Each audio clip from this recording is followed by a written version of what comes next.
Thanks for joining us on WTHR Plus. I'm Karen Campbell. And I'm Julia Brooks. And this Black History Month, 13 News focus on stories that inspire, encourage, and educate. From community pioneers to Indy's youngest leaders, letting you hear the voices of the Circle City that make our city sing. Our anchors and reporters traveled around central Indiana, hearing from those who have and are doing just that.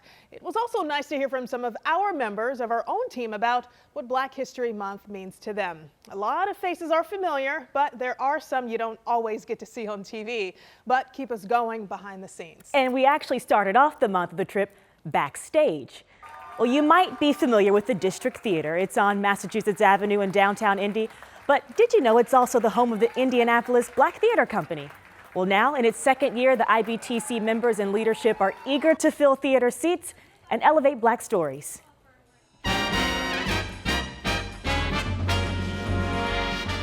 Sharing Black stories matters for the Indianapolis Black Theater Company, and they're ready to fill these seats once again. Most importantly, getting out the narratives of the people so that people can see themselves and respond and be inspired. Ben Rose is leading the charge as the founding artistic director. He's an Indy native that takes pride in creating spaces for local performers and audiences. This will be season 2 for the company. We did so much, and we have 15 company members now. So now we're kind of hitting the ground to where we're jogging now, I would say. And we've got some really great productions coming up for 2025, and it's all excitement. Last summer, the company debuted its production of Toni Stone. She's the first woman to play as a regular on an American major-level professional baseball team when she joined the Indianapolis Clowns. Sean Blake is the actor that played Tony's husband. Ben, when he would do the curtain speech, he's like, how many of you heard of Toni Stone? And there were nice people like, yeah. And other people, there were nice people who were like, it was crickets. I'm like, why don't you know this? You should know this. You know what I mean? Telling these stories is a labor of love. In theater, it's our job to, yes, entertain, but we also have to educate. And not hit people over the head, but educate enough for people to go, I want to have a conversation about this, or I want to learn more about this. And that doesn't always mean a history lesson. Rose wants this stage to share contemporary narratives too. It's why he's putting out the all-call to bring in fresh content. The Indianapolis Black Theater Company is searching for the next big voice in drama. And the American Black Playwriting Competition is unique not only because it's one of the biggest cash prizes available, but also includes a professional production of the play this year. The IBTC is an equity theater, which means that it supports artists by negotiating things like wages and working conditions, even providing benefits like insurance and pensions. It's that behind-the-scenes work that members say will make this space sustainable. And not just this theater company, but all the Black theater companies in this city. They say we don't have to go to Chicago, New York, or LA. We can get it right here. We can get it right in our own backyard. And something that they can be proud to be a part of. Exactly, and support. That was a fantastic story. So, Julia, what did you learn from that sit-down interview? I think one of the biggest things would be like the need to recognize trailblazers and our cultural leaders of the past, but also giving people their flowers while they're still here. Yes. And so actually in just a bit, we'll show you the way that the Indy community recognized change makers and cultural leaders in our city this month. Hi, I'm 13 Investigates reporter Sierra Putman. To me, Black History Month is about better understanding American history through the Black experience. I do that by reading everything from Investigations by Ida B. Wells about the horrors of lynchings to science fiction novels by Octavia Butler. Right now, I'm reading her book, Parable of the Sower. Let's take a look at some of the ways Indianapolis organizations celebrated Black history makers. So I mentioned giving people their flowers, and I got to play a small part in recognizing Eunice Trotter. She's this year's recipient of the Julia M. Carson Community Award. Eunice Trotter owned and published the Indianapolis Recorder from 1987 to 1991. She was the first Black editor of the Indianapolis Star. When she retired from journalism, she actually published a book of her own called Black in Indiana. It's about the life of her great-great-great-grandmother who helped outlaw indentured servitude in Indiana. And she says that fighting to preserve Julia Carson's legacy, as well as Indy's rich Black history, is her true mission. We are going to make it through this flying colors. We've been worked over by experts, so we know what to do already. So Julia didn't give up. I'm not giving up. You can't give up either, so don't give up. So Eunice Trotter quite literally is Black history, and she is working to preserve Black history. She's actually the Indiana Landmarks Black Heritage Preservation Program Director. So she travels the state and she identifies places that should be listed in the National Register of Historic Places. Sometimes it's hard to find them because they don't actually exist anymore. So, Exactly, yeah. exactly. Well, here's an event I was proud to be a part of this year. Take a look. The annual Meet the Artists event held at the Indy Public Library. Myself and former 13 News crime beat reporter Steve Scoop Jefferson hosted this star-studded event featuring musical acts, spoken word artists, a fashion show, and more. It also highlighted all types of local indie artists. And here's another event. The Universal Ministries Worldwide Assembly presented the annual Black History Month Award Service and Celebration 2. This is actually the 17th year for these awards in Indy. And organizers say it's a chance to honor people that are making major contributions right now to the Black community and the city of Indianapolis as a whole. It is an honor today to say thank you and to celebrate those within our community that come from the political arena, the church arena, sports, you name it. Those that have given so much to this community, because community service and community outreach is a major focus of the church as well as discipleship. So some of this year's honorees include State Senator Lakeisha Jackson, IPS Superintendent Dr. Alicia Johnson, and IMPD Sergeant William Young. Hi, I'm DeAndre Blewett, Sunrise Production, and to me, Black History Month means amplifying, recognizing, and celebrating Black voices. February is Black History Month, but it's also Heart Health Month. And one Indianapolis man has made it his mission to raise awareness about heart disease in the Black community. Evan Taylor shares more about his motivation to keep it moving. Evan Taylor wasn't always a runner. I played basketball growing up. He would later find a community to help keep him active.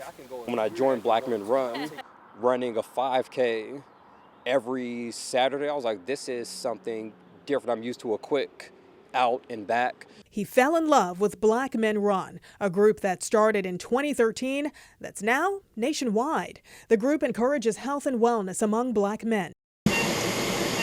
While heart disease is the leading cause of death of all U.S. adults, it's more prevalent in Black Americans. In fact, according to the American Heart Association, nearly 60% of Black men and women suffer from cardiovascular disease. Black men die at a disproportionate rate from cardiovascular diseases. And so a mix of that being the inactive lifestyle, also where Black folks typically live, you don't have the best options for food. Taylor says he wants to make sure he doesn't become a statistic. I want to be able to see my son grow and have a healthy lifestyle. I also try to stay in shape because when he becomes between 10 to 15, I still want to be able to beat him in that local pickup game or that foot race. Taylor became an ambassador for Black Men Run Indianapolis chapter, encouraging others to take care of their health, not only physically, but educating members about proper nutrition and focusing on mental and emotional health. Being Black in America continues to be very stressful. So all of those things on the Black male body, you need something to get some of that stress and energy off of you.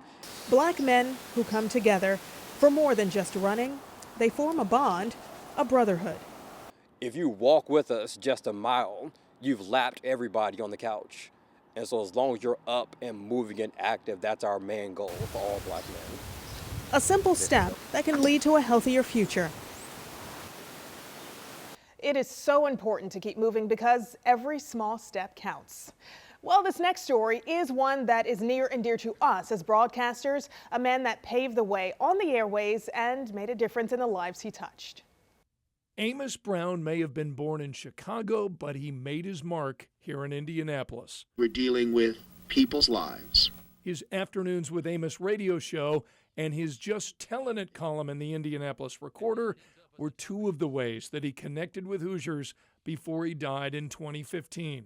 He had the pulse of our community because he understood what was going on. He was a voice for the voiceless. We understood each other. His friend and radio colleague Russ Dodge says Amos Brown found a solution for accurate counting of Black Hoosiers here in Indianapolis. And in 1970, one of the things that was known about the census there was a huge undercount in the Black community.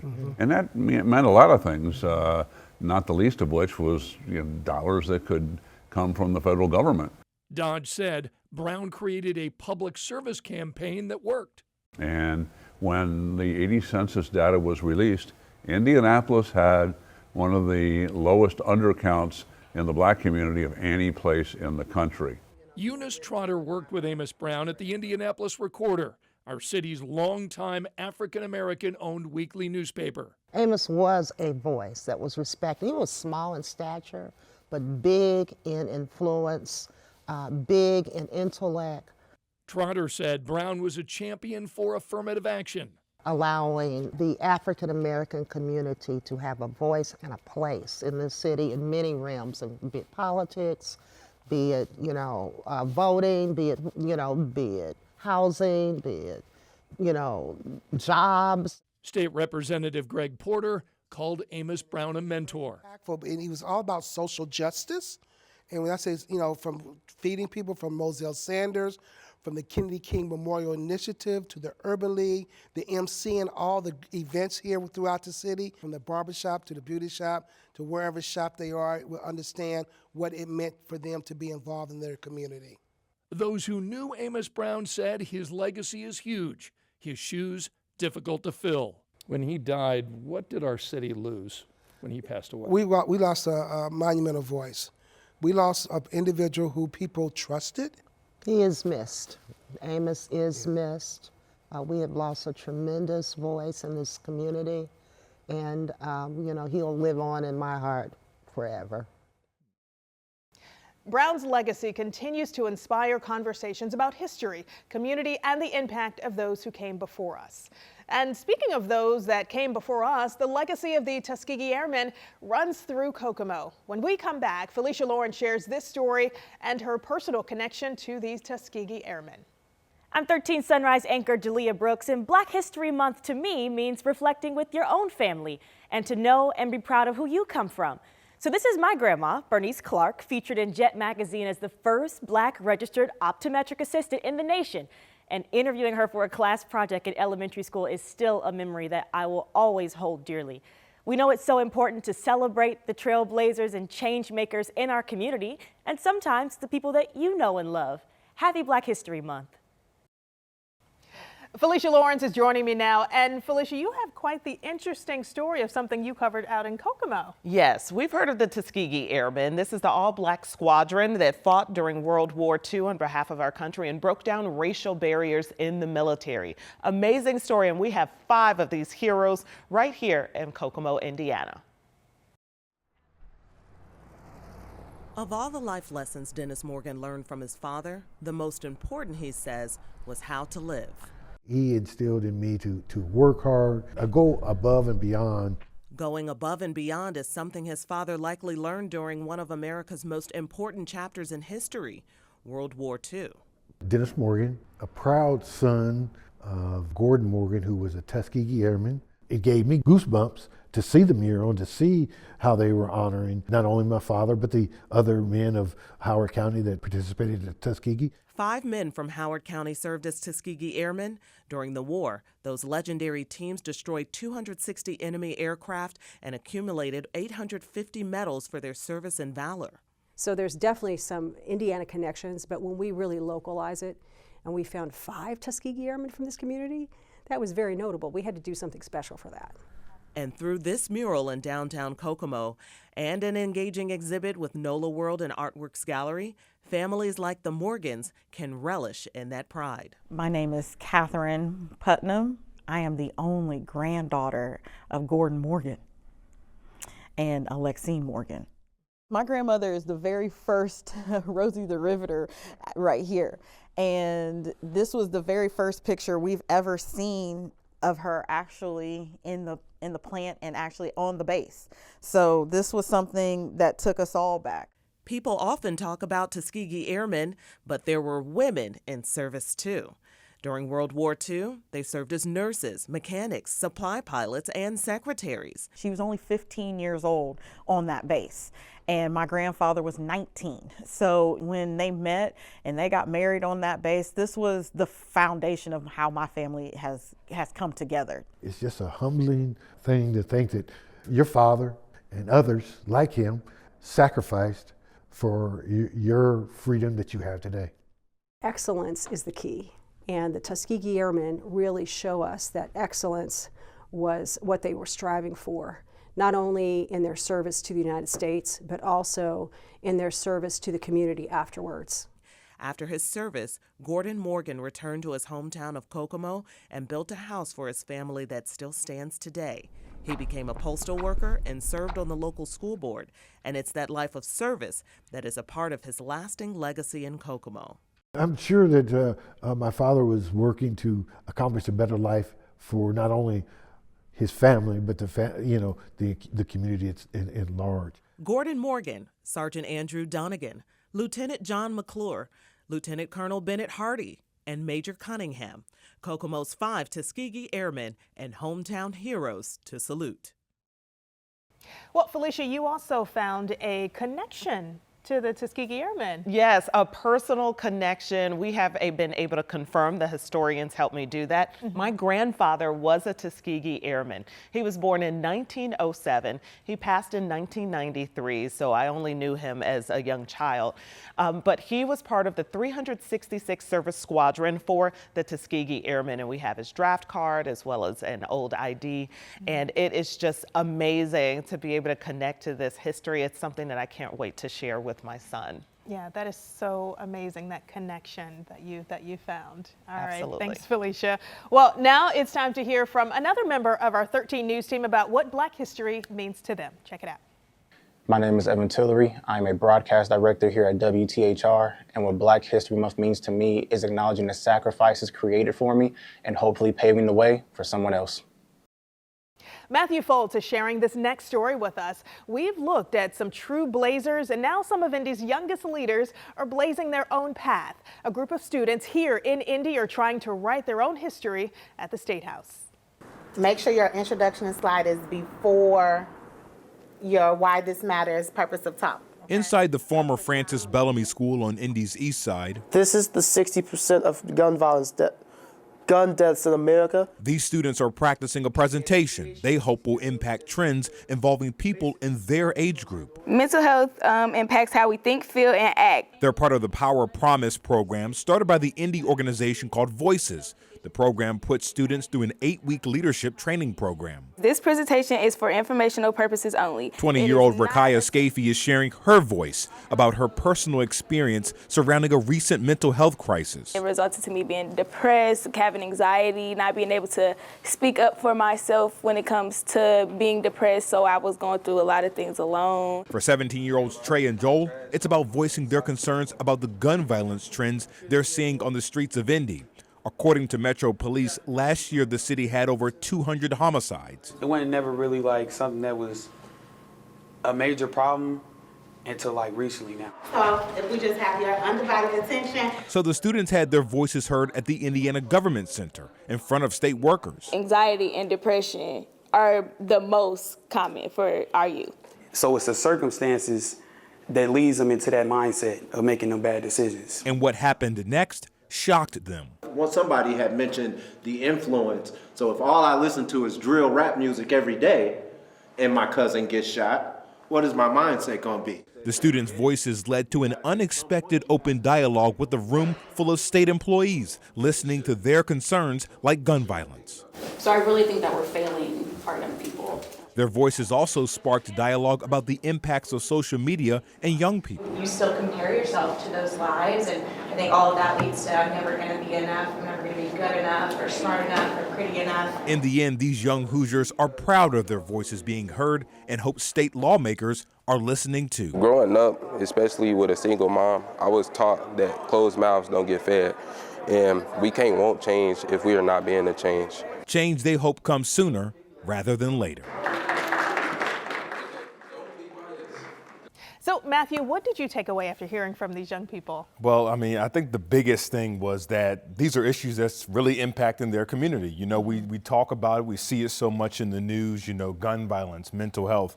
And it was really, you know, eye-opening that, hey, these teens that you just heard from, some of them actually live in neighborhoods where they hear gunshots growing up and stuff like that. And it was just really, it was really heartwarming to see the open dialogue that you saw in that room, because I was only able to capture and showcase just a tidbit of what really transpired in that room. So it was really nice to see, adults really engaging and listening to these young people. Yeah, and it's so good, again, like you said, to have adults listen to their concerns. Yep. All right, thanks, Matthew.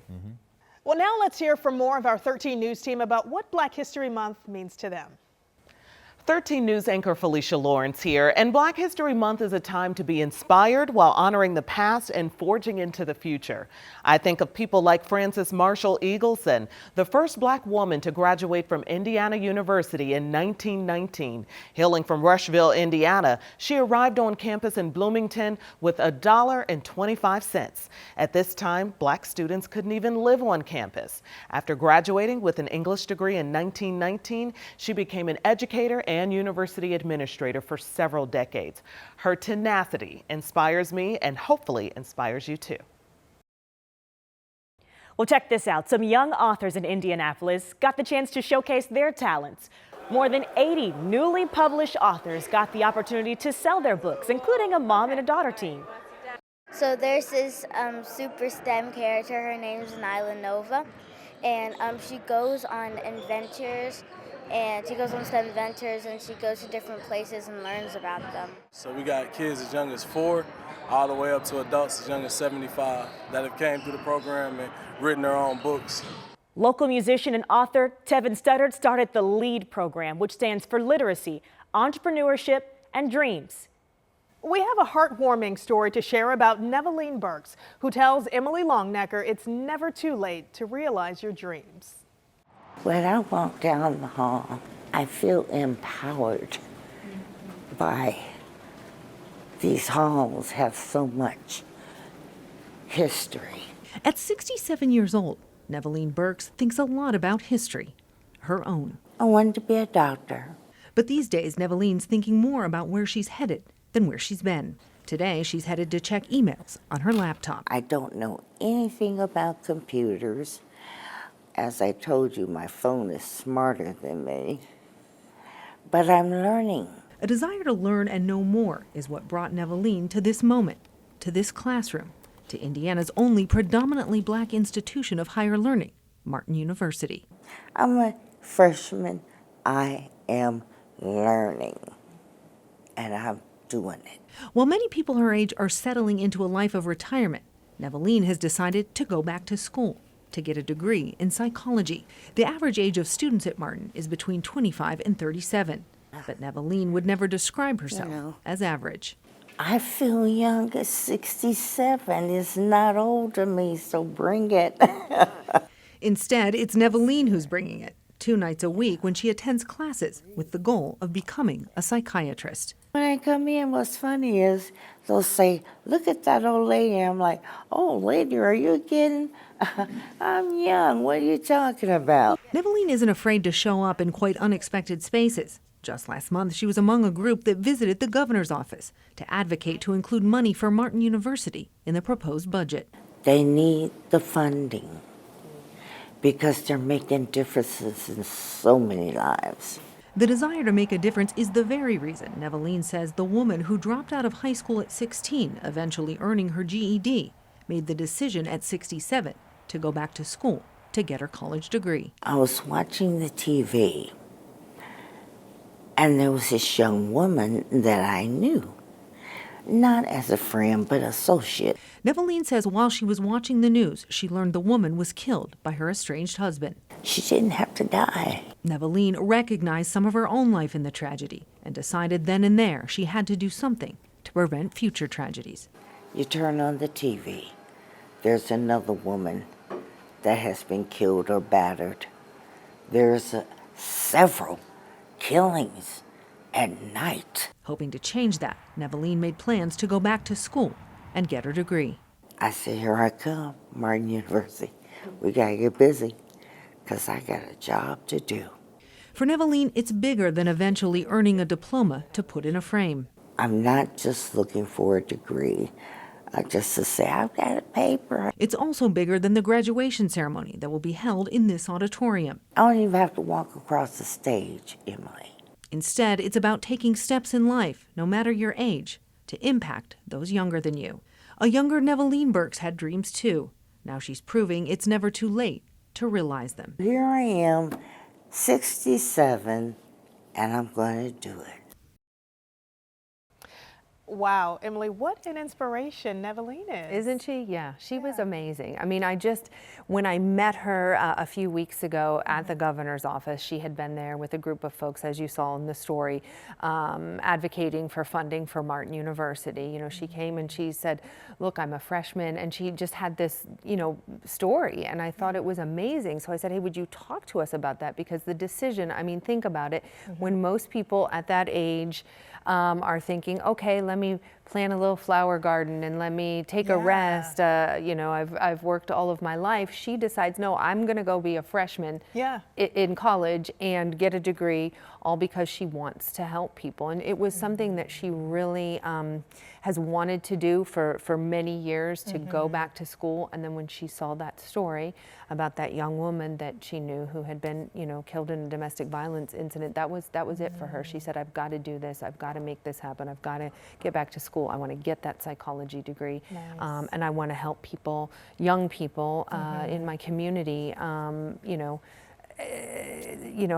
good lives and just make an impact that way. So she's 67 and still believes in you can make an impact. And she's doing it. She's doing it. And she, she says she has to get there a little early because she doesn't see so well driving in the dark. Right, yeah. So there are the little things, right, that come with her age, and she's very open about that, and about, the computers kind of trip me up, and she has a little student advocate that helps nice to help her out a little bit. Yes, that checks in with her, and she says, oh, these kids, and so it's kind of funny that and they embrace her. They're very, very excited to have her there. So. Yeah, so she took that initiative and she basically followed a dream that she wanted to do. Just ran with it, followed a dream. Yep. All right, thanks, Emily. Okay. So many inspiring stories across Central Indiana, and we are glad that we got to share them all with you. Yeah, thanks for joining us and watching our Black History Month special, Voices of the Circle City on WTHR+.